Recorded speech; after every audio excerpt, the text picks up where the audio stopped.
Inkcitho kwi-Black Friday yalonyaka ibonise ukubuyela kwezinto esiqhelweni. Iivenkile zakwa-game zithi intengiso zalonyaka zibe noqhatha xa kuthelekiswa nonyaka ophelileyo no-2020 kwaye iintengiso zabo za-online ziphindaphindene kulo nyaka. Kodwa nangona kunjalo, uninzi lwabemi beli alukuthandi ukuthenga online, lusakholelwa kukuziyela ngqo ezivenkileni.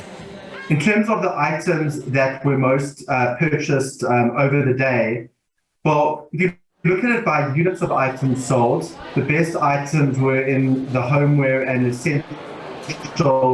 Ukanti ivenkile yakwa-Pick n Pay yona ithi uqoqosho oluhesheheshe lweli lunefuthe kwindlela abathenga ngayo abathengi nezinto abazithengayo.